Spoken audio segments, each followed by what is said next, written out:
내 영혼 중심에 선포된 복음 9번째 시간입니다. 하나님의 의. 로마서 3장 21절에서 31절. 자, 여러분 받은 프린터물에 보시면 76면에 이렇게 되어 있습니다. 하나님의 말씀은 같이 읽겠습니다. 지면을 채우고 하나님의 것으로 생각을 채우고 하나님의 것으로 마음을 채우고 그래서 삶이 하나님의 것으로 채워진다. 여러분 여기서 하나님 딱 빼고 보십시오. 하나님의 것도 빼고 하나님의 것도 빼고 하나님의 말씀도 딱 빼고 지면에 채우고 생각에 채우고 마음에 채우고 삶에 채워진다. 하나님 빼더라도 안 믿는 사람들도 이렇게 삽니다. 무슨 말인지 이해가 될 줄 압니다.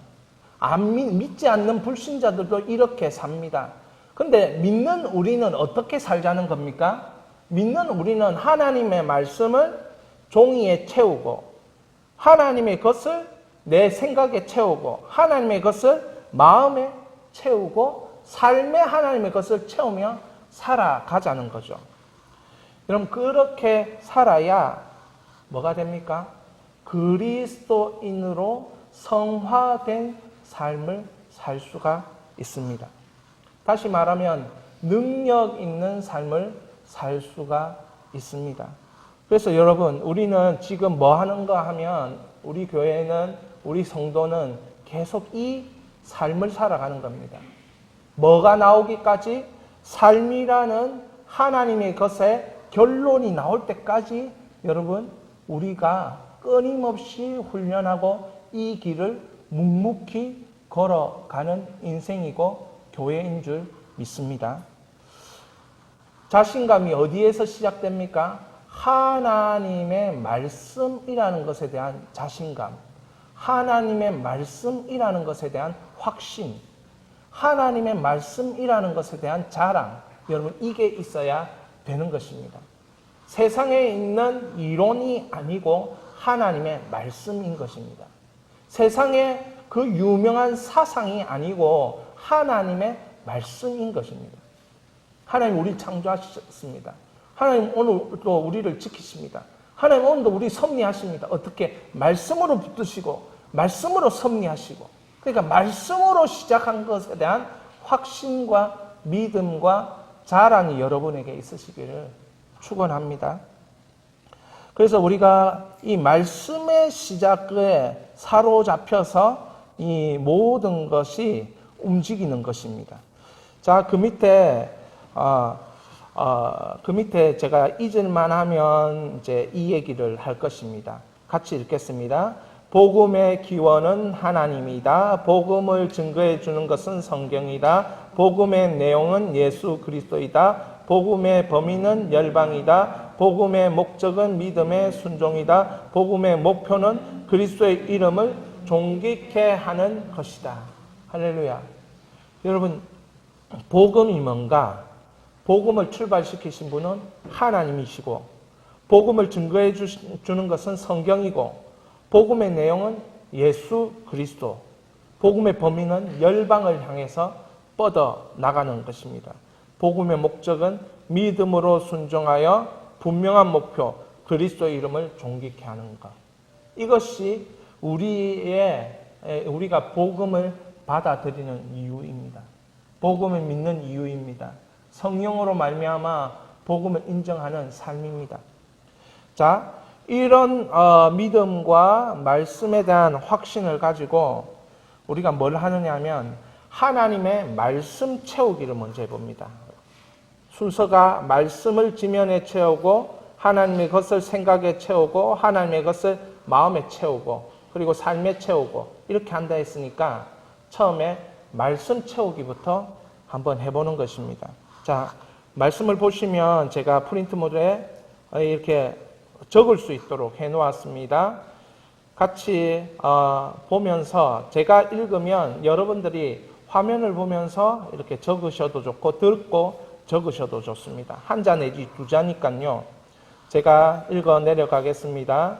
이제는 율법 외에 하나님의 의가 나타났으니 율법과 선지자들에게 증거를 받은 것이라. 곧 예수 그리스도를 믿음으로 말미암아 모든 믿는 자에게 미치는 하나님의 의니 차별이 없느니라. 모든 사람이 죄를 범하였음에 하나님의 영광에 이르지 못하더니 그리스도 예수 안에 있는 속량으로 말미암아 하나님의 은혜로 값없이 의롭다 하심을 얻은 자 되었느니라. 이 예수를 하나님이 그의 피로써 믿음으로 말미암는 화목 제물로 세우셨으니 이는 하나님께서 길이 참으시는 중에 전에 지은 죄를 관가하심으로 자기의 의로우심을 나타내려 하심이니 곧 이때에 자기의 의로우심을 나타내사 자기도 의로우시며 또한 예수 믿는 자를 의롭다 하려 하심이라. 그런즉 자랑할 때가 어디 있느냐? 있을 수 없느니라. 무슨 법으로느냐? 행위로냐? 아니라 오직 믿음의 법으로니라. 그러므로 사람이 의롭다 하심을 얻는 것은 율법의 행위에 있지 않고 믿음으로 되는 줄 우리가 인정하노라. 하나님이 다만 유대인의 하나님이시냐? 또한 이방인의 하나님은 아니시냐? 진실로 이방인의 하나님도 되시느니라. 할례자도 믿음으로 말미암아 또한 무할례자도 믿음으로 말미암아 의롭다 하실 하나님은 한 분이시니라. 그런즉 우리가 믿음으로 말미암아 율법을 파기하느냐? 그럴 수 없느니라. 도리어 율법을 굳게 세우느니라. 아멘. 여러분들 한 번 더 이 화면을 보면서 여러분들이 읽기를 원합니다. 화면을 보면서 읽기를 원합니다. 화면을 보면서 읽습니다. 이제는 율법 외에 하나님의 한 의가 나타났으니 율법과 선지자들에게 증거를 받은 것이라. 곧 예수 그리스도를 믿음으로 말미암아 모든 믿는 자에게 미치는 하나님의 의니 차별이 없느니라. 모든 사람이 죄를 범하였음에 하나님의 영광에 이르지 못하더니 그리스도 예수 안에 있는 속량으로 말미암아 하나님의 은혜로 값없이 의롭다 하심을 얻은 자 되었느니라.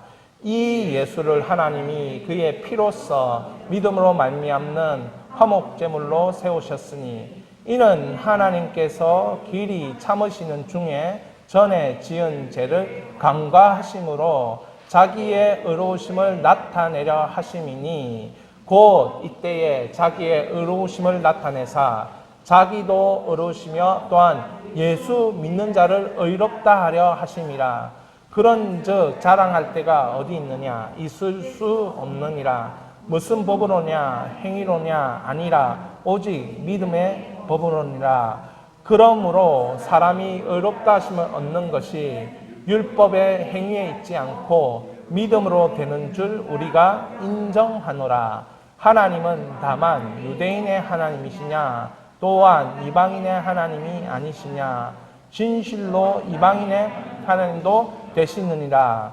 할례자도 믿음으로 말미암아 또한 무할례자도 믿음으로 말미암아 의롭다 하실 하나님은 한 분이시니라. 그런즉 우리가 믿음으로 말미암아 율법을 파기하느냐? 그럴 수 없느니라. 도리어 율법을 굳게 세우느니라. 아멘. 여러분, 하나님의 말씀을 채우고 그 다음 순서는 하나님의 것을 내 생각에 채우는 것입니다. 여러분, 우리가 삶을 살 때도 이 동일한 이치와 원리가 적용됩니다. 왜 그렇습니까? 하나님이 사람을 만들고 동일한 원리 가운데 사람이 살 수 있도록 그렇게 만들어 놓으셨기 때문에 그렇습니다.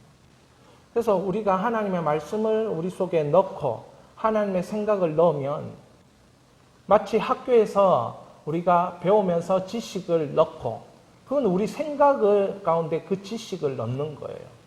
그리고 교과서라는 것을 왜 만들어 놨습니까? 그 교과서는 내가 지식을 넣기 위해서 그냥 그 교과서가 아주 가장 기본인 거예요. 가장 기본. 그리고 이걸 설명해 주는 선생님들이 왜 있습니까? 내 생각을 자극하는 거예요. 자극. 내 생각을 자극하면 내 마음이 움직이게 돼 있어요. 그러니까 하나님의 말씀을 채우고 하나님의 것으로 내 생각을 움직이고 하나님의 것으로 내 마음을 움직이면 그래서 하나님의 것이 내 삶에 움직이게 된다라는 것을 성경은 우리에게 보여주고 있고 여러분도 성경 아닌 다른 걸로 그렇게 하고 있다는 사실을 우리가 볼 수 있습니다. 하나님을 아니까 우리 자신을 아는 거죠. 우리 자신도 어떻게 움직이고 활동하는지 똑같은 방식으로 하고 있습니다. 자, 그래서 오늘 하나님 말씀 채우기를 먼저 했습니다. 이 하나님 말씀을 채웠으니까 하나님의 것으로 내 생각을 채우는데 어떻게 하나님의 것으로 내 생각을 채우냐? 말씀을 설명합니다. 말씀을 해석합니다. 그러면 여러분들도 이 말씀이 어떤 말씀인가 생각을 저와 같이 하게 되는 거예요. 제가 다 알아서 설명하는 것이 아니고 같이 여러분들하고 생각하는 성령의 생각들을 여러분과 하기를 원합니다. 자, 볼 때에 하나님의 것으로 생각 채우기 밑에 보면 1번에 원래 오늘 본문은 이제는 율법 외에 하나님 법으로 이렇게 나오는데 그렇게 되지 않고 원문에는 그러나 이제 이렇게 돼 있어요. 그러나 이제. 그러니까 그러나를 생략했는데 한국 성경에 번역하면서 별 그 의미 없이 그냥 연결되는 거니까 아마 그러나를 생략한 것 같아요. 그런데 그러나는 전환입니다. 이제 그러나 이제. 자, 그러니까 이제 전환점에 서서 어떤 일이 일어나는가? 우리가 저번 주에 뭘 했습니까? 저번 주에 우리는 율법 했습니다. 율법을 하면서 이제 전환이 일어나는 거예요. 율법이 어떤 역할을 하는가? 그걸 다시 한번 되새기면서 우리 삶에 율법으로 인해서 우리 삶에 다가온 것이 뭐고 그러면 왜 율법에서 전환해야 되는가? 그걸 지금 사도 바울은 얘기해 주고 싶은 거예요. 여러분 율법에서 전환해야 돼요. 율법이 나쁜 것은 아니지만 율법에서 전환해서 새로운 것에 눈을 떠야 된다라고 사도 바울은 말하고 있습니다. 그래서 그러나 이제라는 표현을 쓰는데 바울은 이러한 표현을 자신의 편지에 16번 사용합니다. 16번. 두 가지 관점이 있습니다. 그러나 이제는 시간적 관점이 있고 그 다음에는 논리적 관점이 있는데 시간적 관점은 예수 그리스도의 죽음, 즉 십자가 사건을 통해서 이제는 의의 시대가 열렸다는 겁니다. 그 전까지는 어떤 시대냐? 죄의 시대였습니다. 그 전까지는 율법의 시대였습니다. 율법의 시대는 무엇을 보여주느냐 하면 죄를 극명하게 보여주는 것이 율법의 시대였어요. 그런데 그 율법대로 살면 의를 이룰 수 있는데 율법대로 살 수 있는 사람이 단 한 명도 없기 때문에 죄를 극명하게 보여주는 시대가 율법의 시대고 그러나 이제는 해서 예수 그리스도의 십자가 사건을 통해서 의의 시대가 열렸다는 거예요. 그래서 우리는 예수 그리스도의 의의 시대를 살고 있는 복된 인생이 된 것입니다. 여러분 이런 말 하는 분을 만난 적이 있습니다. 조선시대 사람, 그리고 고려시대 사람, 신라시대 사람, 고구려시대 사람, 그 사람들은 목사님 천국에 갔습니까? 지옥에 갔습니까? 예, 여러분들도 질문이 있으실 건데 그 사람들의 삶의 시대는 율법의 시대예요. 율법의 시대. 그러니까 그 사람들의 삶의 율법의 시대는 이스라엘은 하나님이 주신 율법의 시대를 살았고 그 사람들, 조선시대, 복음을 듣지 못한 사람들, 고려시대, 신라시대, 이 사람들은 양심의 율법의 시대를 살았습니다. 그렇게 살면 안 된다. 나름대로 그렇게 살면 안 된다를 유학이라든지 자기만의 법을 만들어서 그렇게 살면 안 된다라는 양심의 법을 따라서 자신을 판단하고 그 양심의 법을 따라서 다른 사람을 정죄하고 심판하고 이런 시대를 살았어요. 그래서 사도 바울도 로마서에 보면 그 사람들에 대해서는 양심의 법에 따라서 이렇게 얘기를 해요. 양심의 법에 따라서. 양심의 법에 따라서 그 사람들이 구원받았는지 안 구원받았는지 구원 못 받는 그건 알 수는 없으나 그들은 양심의 법에 따라서 하나님이 그들을 심판하셨을 것이다. 이렇게 말하고 있습니다. 구원은 어디에 속한 것입니까? 하나님께 속한 것이기 때문에 우리가 그 사람들이 이렇게 말할 수 없는 거예요. 왜? 양심의 법을 따라서 그들은 심판받았기 때문에. 그래서 그들은 하나님께서 알아서 하실 겁니다. 그걸 우리가 그 사람 구원받았다 안 받았다 이런 것을 말하고 논할 필요는 없습니다. 어쨌든 저는 율법의 시대에서 그러나 이제 의의 시대로 넘어왔다라는 것을 예수 그리스도의 십자가 사건으로 이제 우리는 의의 시대에 살고 있어요. 이게 큰 축복입니다. 왜 이 의의 시대가 축복인가? 계속해서 좀 이 생각 채우기를 하다 보면 깨닫게 됩니다. 그러나 이제의 두 번째 논리적인 관점이에요. 논리적인 관점. 한번 같이 읽겠습니다. 인류의 불의에 대해 뚜렷한 대조를 보이며 하나님의 의가 나타났으니 대조될 수 있도록 이제는 하나님이 전 세계를 구도화, 인류를 구도화시키고 인간을 구도화시켰다는 거예요. 그러니까 네가 딱 이렇게 살면 죄야. 하나님은 이걸 죄라고 말하고 있어. 딱 가르쳐 주도록 구도화를 딱 시켰습니다. 어떻게? 이 불의와 하나님의 의의 대조를 통해서 그렇게 만들었어요. 그래서 여러분 하나님의 의가 나타났다는 거는 그냥 우리가 하나님의 의가 나타나서 불의가 극명하게 보였다. 이것 이상의 그 생각들과 설명들이 있습니다. 이것 이상의. 그게 뒷부분에 이제 칭의를 설명하면서 나오는데 한번 더 이제 살펴봅니다. 두 번째 생각 채우기 두 번째는 의입니다. righteousness. 이 의가 첫 번째로는 믿음으로 말미암는 의예요. 믿음으로. 여러분 우리는 의를 어떻게 획득하는가 하면 믿음으로 얻습니다. 그래서 22절에 바울은 하나님의 의를 받는 열쇠는 뭐다? 믿음이다. 열쇠가 있어요. 열쇠. 이 의를 얻는 것은 믿음인데 자 같이 읽겠습니다. 밑에 죄가 용서되었기 때문에 의로워지는 것이고 더 나아가서 죄가 없어졌다고 선포하는 것이다. 지금 믿음은 뭐 하는 역할을 하느냐 하면 용서를 뛰어넘어 선포하는 거예요. 여기는 죄인이 없어. 모든 죄는 해결되었어. 그럼 선포하는 거죠. 선포. 선포가 여러분에게 있으시기를 바랍니다. 하나님은 우리가 이 땅에 살면서 우리의 입으로 찬양과 선포를 하기를 원하십니다.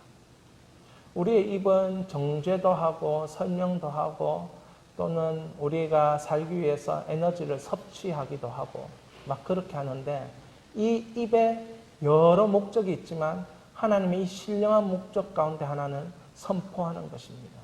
하나님의 성품을 선포하는 것이고 나는 이제 죄와는 상관이 없다 선포하는 것입니다. 우리 한번 같이 해봅니다. 나는 죄와 상관이 없다. 시작. 나는 죄와 상관이 없다.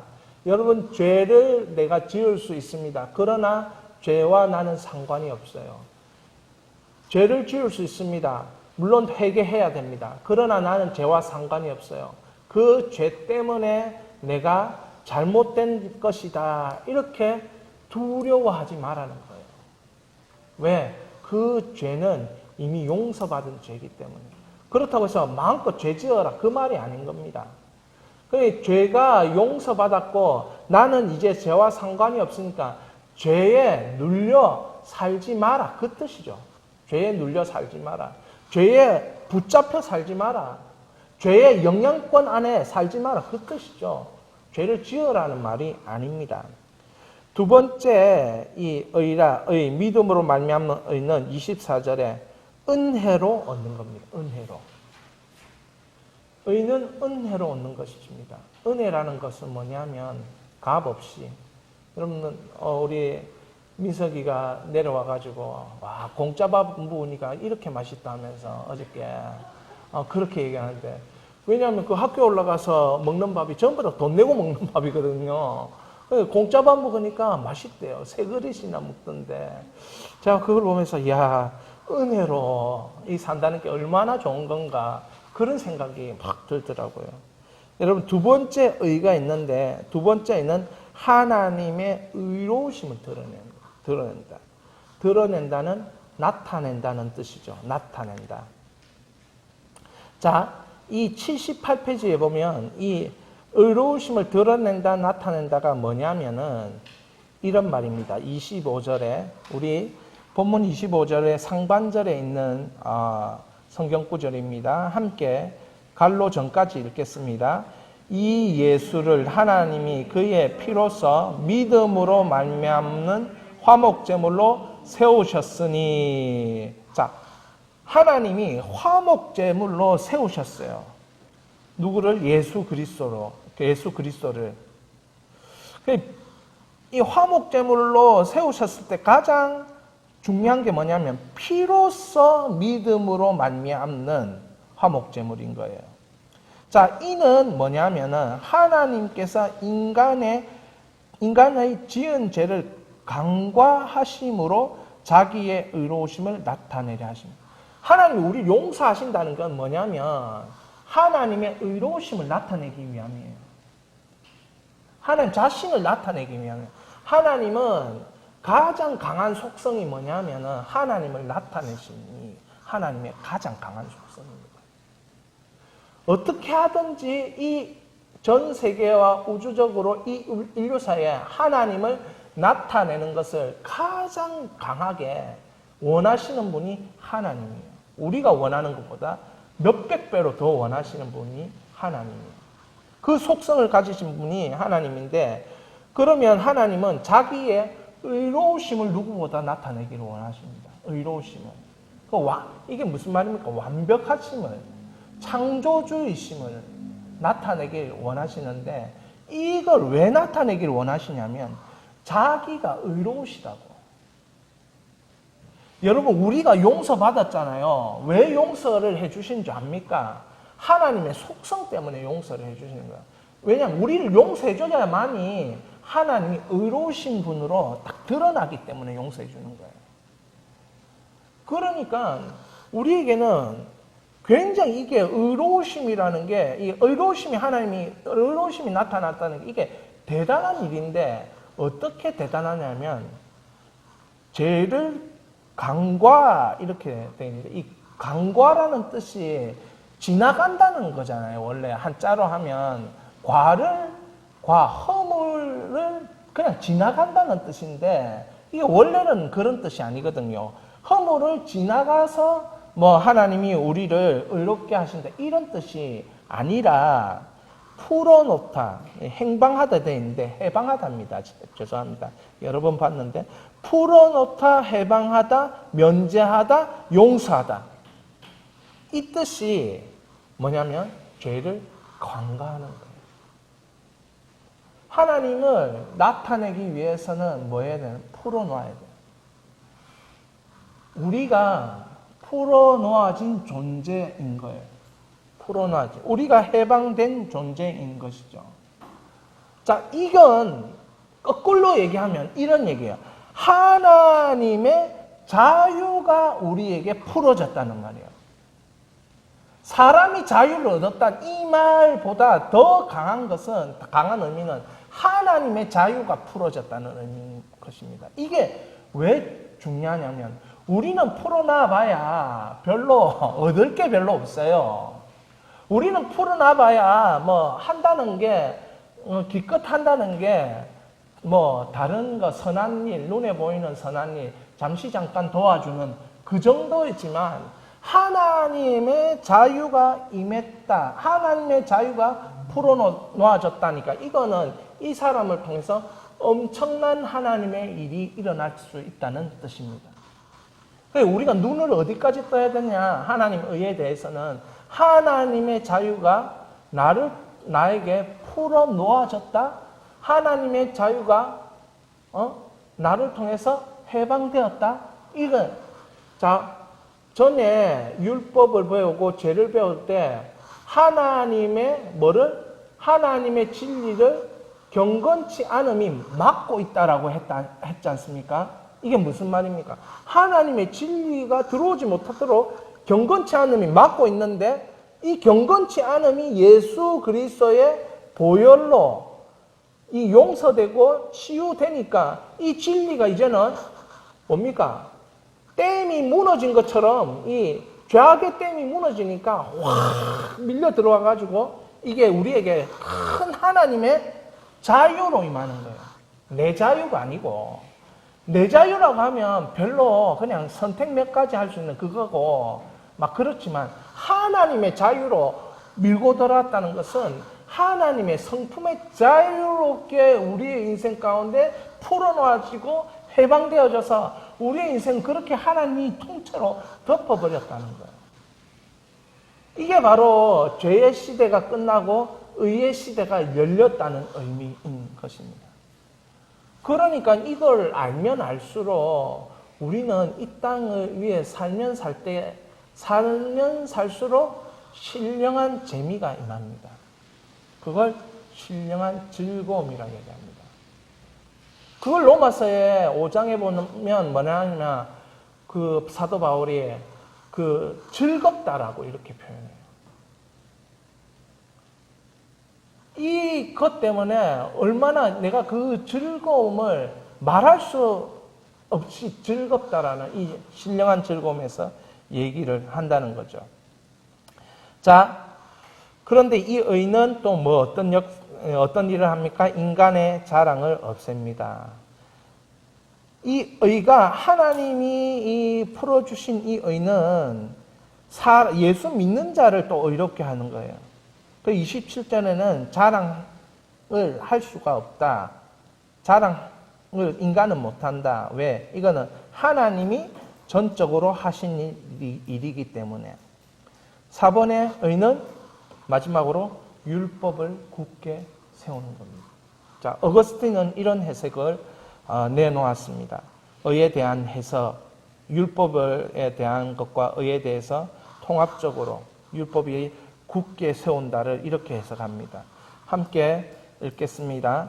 하나님께서는 율법을 통해서 사람의 눈을 여심으로써 그로 하여금 자신의 무력함을 보게 하시고 믿음으로 그분의 자비에 의지함으로써 치유를 받게 하신다. 율법을 주신 것은 우리로 하여금 은혜를 구하게 하기 위함이었다. 은혜를 주신 것은 우리로 하여금 율법을 이루게 하기 위함이었다. 우리가 율법을 이루지 못한 것은 율법의 잘못이 아니라 인간의 육적인 마음의 잘못이었다. 율법은 우리가 하나님의 은혜로 고침을 받을 수 있도록 우리의 죄책을 드러내야 한다. 자, 율법을 통해서 눈이 열어지는 거예요. 뭐에 대해서? 내가 누구냐? 여러분, 율법은 끊임없이 하나님이 누구냐 질문하지 않고 내가 누구냐라고 질문을 계속 던지게 합니다. 그래서 율법을 통해서 나를 보면 나는 할 수 없구나. 나는 의롭게 살 수 없구나. 나는 무력하구나. 이걸 깨닫게 하는 겁니다. 그래서 율법은 하나님의 자비를 기대하게 합니다. 하나님의 자비. 하나님의 율법이 끝이 아니고 하나님의 자비를 의지하고 그 하나님의 자비로 치유받으며 은혜를 받게 한다는 거죠. 결국 내가 아니라 하나님의 은혜로 이 율법을 이룹니다. 누구로? 예수 그리스도로 말미암아. 결국 율법의 역할은 우리의 죄책을 드러내는 것입니다. 내가 죄인이다. 이건 언제까지 작용하겠습니까? 이 땅에 불신자가 없어지는 그날까지 작용합니다. 주님이 이 땅에 오시는 그날까지 작용하는 것입니다. 자, 세 번째가 칭의입니다. 칭의인데 1, 2, 3, 4번까지 있습니다. 4번까지 있는데 우리가 한번 천천히 읽어보겠습니다. 1번 같이 읽겠습니다. 칭의는 의롭게 만든다라는 뜻이 아니라 의롭다고 선언하다 또는 선고하다라는 뜻이다. 다시 말해서 이 단어는 법적인 신분을 선언하는 법정에서 따온 법정 용어이지 윤리적인 신분을 선언하는 도덕적 용어가 아니다. 자, 칭의, 우리를 의롭다고 한 게 선언은 하는 거고 선고하는 거예요. 이게 법정 용어라는 거죠. 윤리적 용어 아닙니다. 이 윤리적 용어가 되면 어떤 역할을 하느냐 하면 계속 나는 윤리적으로 계속 잘 살아야 되는 거예요. 이런 의미가 아니고 법적으로 이미 너는 의롭게 되었다 이렇게 얘기하는 겁니다. 두 번째 같이 읽습니다. 칭의는 죄의 용서를 의미하지 않는다. 용서는 사면에 가까운 것이다. 사면은 빚이나 대가를 없애거나 옮기는 것이다. 반면 칭의는 새로운 신분을 부여해 주는 긍정적인 행동이다. 용서는 벌을 면제해 주는 것이고 칭의는 벌을 부과할 수 있는 근거가 존재하지 않음을 선언하는 것이다. 저는 이런 이야기를 하는 걸 들어본 적이 있습니다. 우리는 부채의식을 가지고 살아야 된다. 와, 내 그 말 들을 때 무섭습니다. 부채의식을 가지고 살면 굉장히 얼마나 마음이 쪼인 줄 아십니까? 복음에 대해서 부채의식을 가지고 살아야 된다. 막 그렇게 전 얘기하는 어떤 분의 얘기를 들으면서 와, 저렇게 살면 진짜 마음 힘들겠다. 이런 생각을 한 적이 있습니다. 여러분, 복음은 부채의식을 가지고 사는 게 아닙니다. 복음은 나를 의롭게 만드신 그분에 대한 의식을 가지고 사는 겁니다. 나는 의롭다라고 믿고 사는 것이 이 복음의 그런 역사지 부채의식을 가지고 사는 게 아니라는 거죠. 여러분, 부채의식을 가지고 살면 항상 정죄가 있어요. 항상. 어떻게 하든지 어떤 상황에는 정죄가 있어요. 지금도 여러분에게는 정죄가 있어요. 뭐가 있냐면 왜 나는 집중이 안 되지? 나는 이것밖에 되지 않는가? 뭐 이렇게 하면서 집중 못할 때도 정죄하는 부채의식이 있으면, 의인의식이 있으면 어떤 마음이 드냐면 오늘 이것을 통해서 하나님이 나에게 말씀하시고 나를 이끄실 것은 무엇인가? 이런 기대하는 마음이 생기는 의인의식이 있으면. 그러니까 부채의식보다는 긍정적인 의인의식을 더 가지시라는 거죠. 이게 칭의를 선언한 이유입니다. 자, 세 번째, 마르쿠스 론운이라는 사람이 있는데 이 사람은 용서는 너는 이제 가도 좋다 이런 뜻이고 너는 치러야 마땅한 대가에서 벗어났다 이런 게 용서예요. 대가를 지불했으니 너는 이제 가도 좋다. 이게 용서고, 칭의는 뭐냐면 같이 읽습니다. 너는 이제 와도 좋다. 내가 나의 모든 사랑과 나의 모든 임재 앞으로 오는 것을 환영한다. 할렐루야. 여러분 이게 얼마나 놀라운 복입니까? 이 신령한 은혜입니까? 여러분 용서는 내가 뭐 자녀를 용서한다든지 뭐 내가 나도 용서받아야 할 죄이지만 용서받는 것은 너는 이제 나한테 와도 좋다. 네가 대가를 치렀기 때문이다. 이런 거지만 칭의는 너는 이제 와도 좋다. 와도 좋다. 내 모든 사랑, 내 모든 임재 앞으로 와도 좋다. 이렇게 해요. 그러니까 여러분이 하나님 어렵다고 선언해주고 선포해준 이 예수 그리스도의 십자가의 이 복음의 사건은 하나님께 가서 하나님께 그 앞에 나가서 하나님의 무한한 사랑이 부어지는 그 현장을 맛보는 것이고 하나님의 무한한 그 임재 가운데서 사는 것을 이 땅은 여러분 뭐냐면 죄로 말미암아 내가 고통당하는 곳이 아니라 여러분의 생각을 바꾸십시오. 이게 부처의식입니다. 죄로 말미암아 고통당하는 곳이 아니라 의인의식으로 하나님의 영광과 사랑과 하나님의 임재 가운데 사는 게 이 땅이라는 거예요. 그게 칭의라는 것입니다. 여러분 이런 믿음이 있어야 이 땅을 살만하지 안 그러면 빨리 죽고 싶죠. 저도 가끔 가다가 이런 마음이다. 빨리 죽었으면 좋겠다. 이유는 단 한 가지. 고통스럽다는 거죠. 근데 고통이 끝이 나겠나? 이런 것에 대한 이 불확실성이죠. 그죠? 근데 이건 전부 다 내가 모자라고 내가 세상에 살아보니까 다른 사람보다 못하고 열등하고 이런 것들에 의해서 내가 파묻혀가지고 나오는 나의 죄의 생산물이더라는 거죠. 하나님 나를 의인이라고 하셨고 의인의식으로 살고 이제 너는 나의 사랑과 나의 임재의 이 앞으로 나오는 것이 환영하고 기뻐하고 이런 게 되는 건데 이게 왜 그런 생각 가지고 사냐는 거죠. 왜 그런 생각 가지고.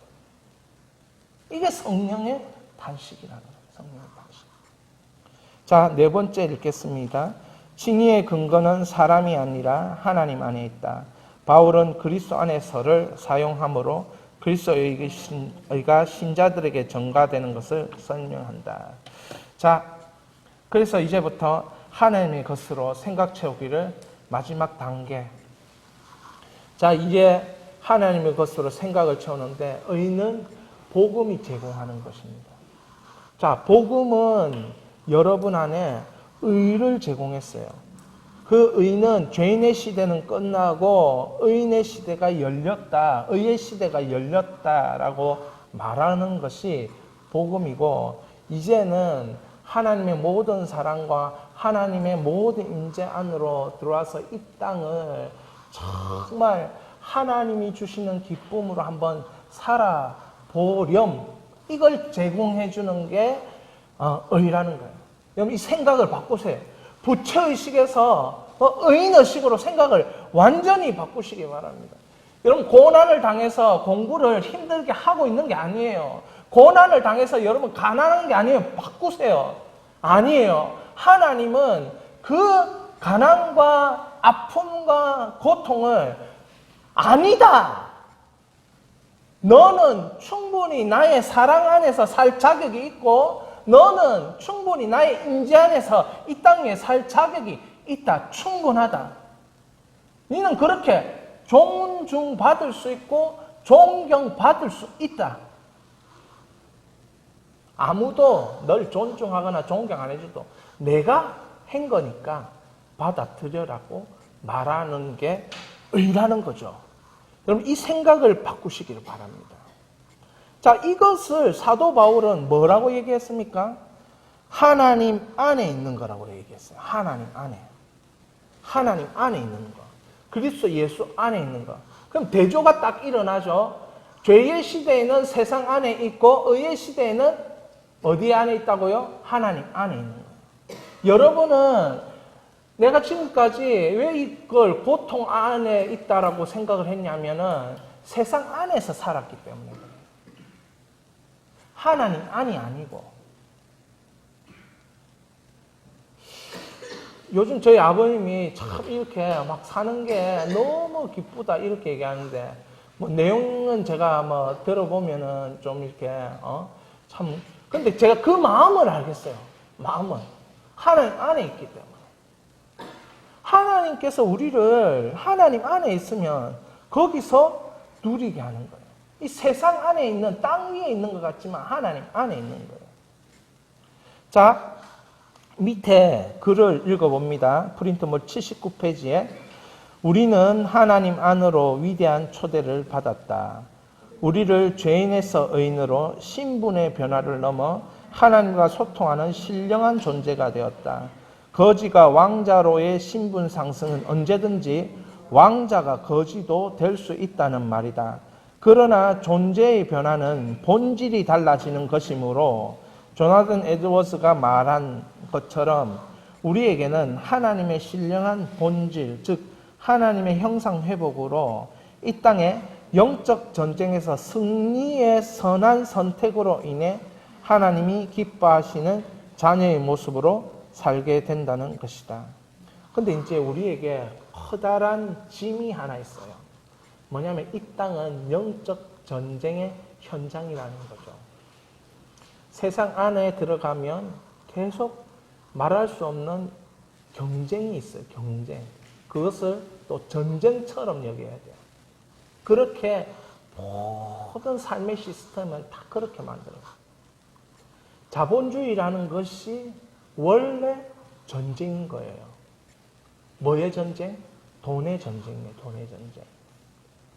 그러다 보니까 사람은 돈이라는 이 자산을 만들어내기 위해서 끊임없이 자기를 개발하고 자기를 갈고 닦고 자기를 어느 수준 이상에까지 놓아야만이 이 자본주의의 경쟁사회에서 이겨나갈 수 있는 거예요. 그러니까 이게 뭐냐면은 사실은 이걸 마귀가 붙잡고 하는 영적 전쟁이 될 수 있어요. 그래서 나온 게 공산주의예요. 공산주의. 자본주의 이러한 계속되는 경쟁에서 이 너무너무 힘들고 어려우니까 그럼 이거 탈피해서 뭐 할 수 있는 게 없겠냐. 그래가지고 성경에서 이렇게 하면 있는 것 같은데 공산주의를 만들어내는 거예요. 공산주의를. 다 같이 자산을 다 같이 소유하자는 거죠. 그러면 다 같이 잘 살 수 있지 않겠냐. 근데 인간이 죄의 시대에 살고 있기 때문에 그게 안 되는 거예요. 왜? 더 많이 가지고자 하는 자가 반드시 나타나게 되어 있기 때문에 이 모두가 가지고 있는 게 다 깨지게 되어 있어요. 공산주의는 역사적으로 실험해봤더니 이게 인간의 죄성 때문에 이게 이룰 수 없는 이론인 거예요. 이론. 그렇기 때문에 자본주의를 하는 거예요. 자본주의를 하다가 피해가 너무 많아요. 극과 극이에요. 부와 이 가난의 극과 극을 달리니까 사람들이 또 뭐 하자는 겁니까? 사회주의를 하자는 거예요. 사회주의를 하고 복지를 강화시키고 막 그렇게 하자는 거죠. 제가 이런 거 얘기하려고 하는 게 아니고 제가 하고 싶은 말은 뭐냐면 그러니 영적 전쟁이 이 땅에서 끊임없이 일어나고 있다. 이 얘기를 하고 싶은 거예요. 자, 그런데 여기서 승리를 할 수 있는 선한 선택의 하나님의 자유가 우리에게 임했다는 게 의입니다. 의. 하나님의 자유를 선택하라. 여러분, 우리는 지금 하나님의 자유를 선택하기 위해서 복음의 의를 제공받았습니다. 자, 이제 하나님 안에 있어요. 여러분이 지금 하나님 안에 있는 것 같습니까? 하나님 밖에 있는 것 같습니까?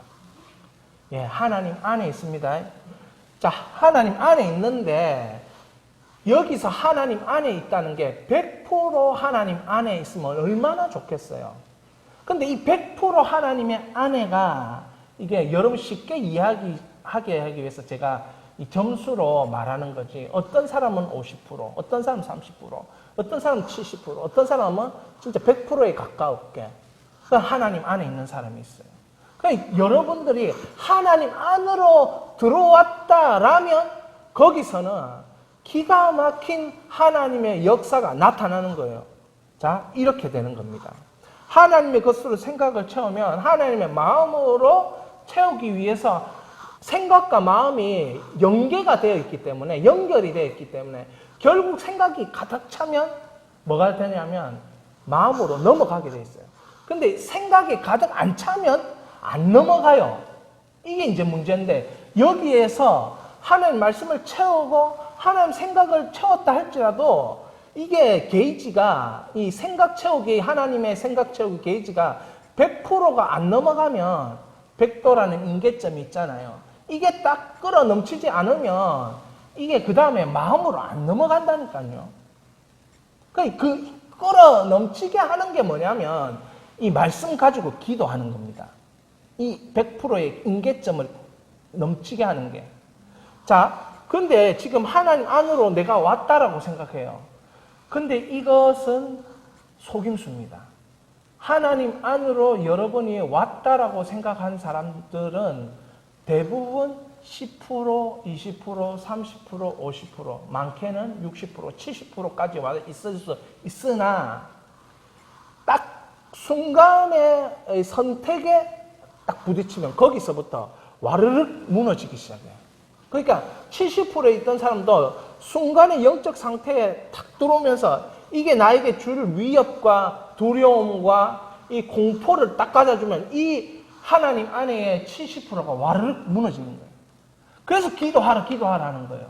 하나님 안으로 다시 들어가야 그걸 새롭게 볼 수 있고 이겨낼 수 있고 부채의식이 아니라 의인의식을 가질 수 있기 때문에. 자, 그걸 어떻게 하냐면 그게 이제 시작과 과정과 결과가 있는데 그 시작이 뭐냐면 연결됐다는 거예요. 연결. 누구와 연결됐다? 하나님과 내가 연결됐다. 그것 정도 여러분이 이해하면 한 20에서 30% 정도 온 거예요. 아, 나는 내 인생은 하나님과 연결됐어. 이렇게 생각하면. 근데 여러분들이 이제 과정이라는 게 인생은 과정이고 믿음도 과정이에요.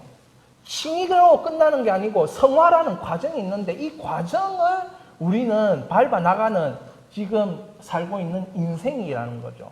100살까지 살면 그 100살까지. 만약에 제가 30년을 더 산다면 30년은 과정인데 성화의 과정인데 이 성화의 과정은 하나님의 자녀임을 역사하는 하나님의 자녀임을 증명해주는 역사가 일어나는 과정인 거예요.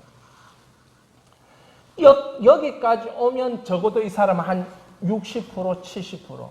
아, 하나님은 나를 자신의 자녀임을 이 땅 위에서 증명하시기 위해서 일하시고 섭리하고 계시구나.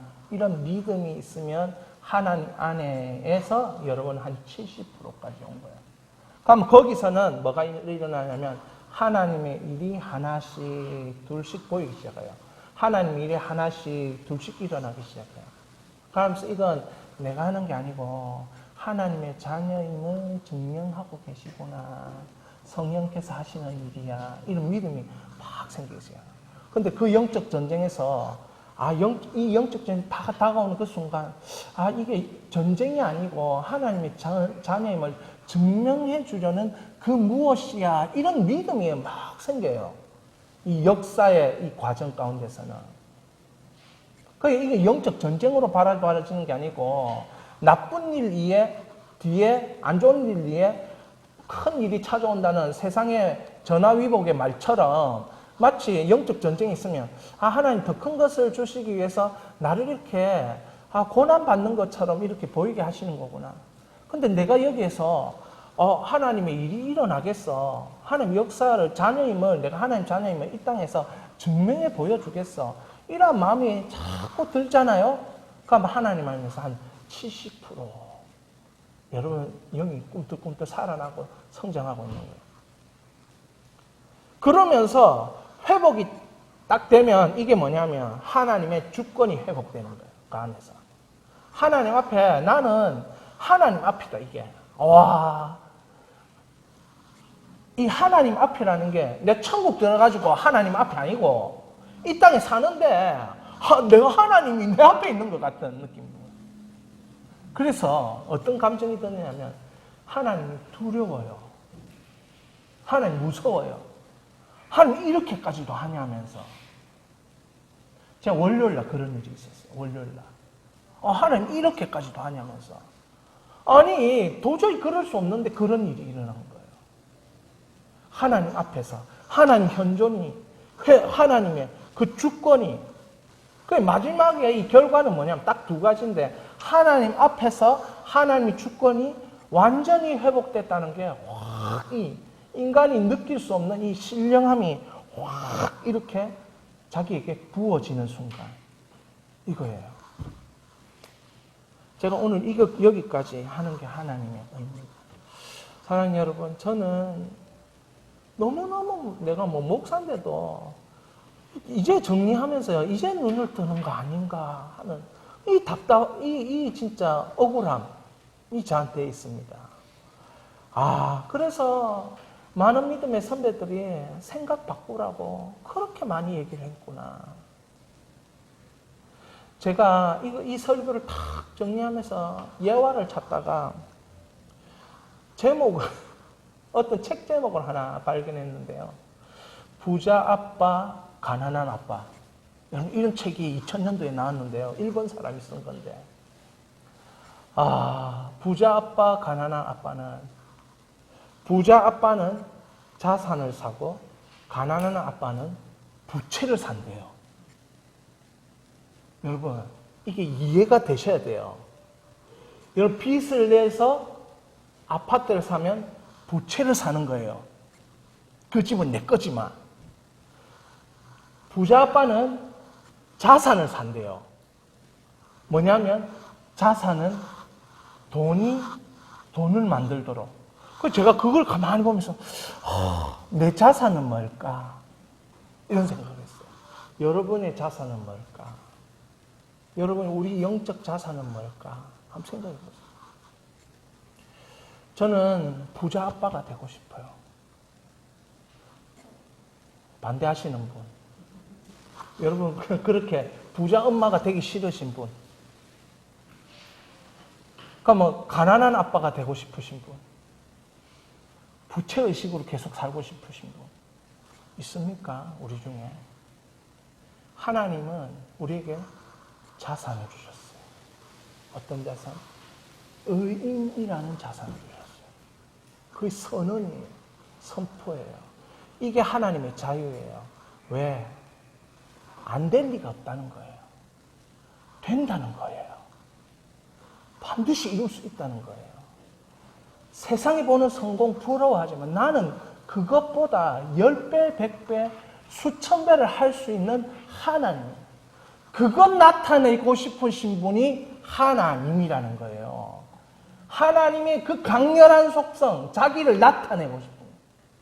왜 용서하십니까? 우리를 자기를 나타내고 싶어서 용서하는 거예요. 자기가 어떤 분이라는 걸.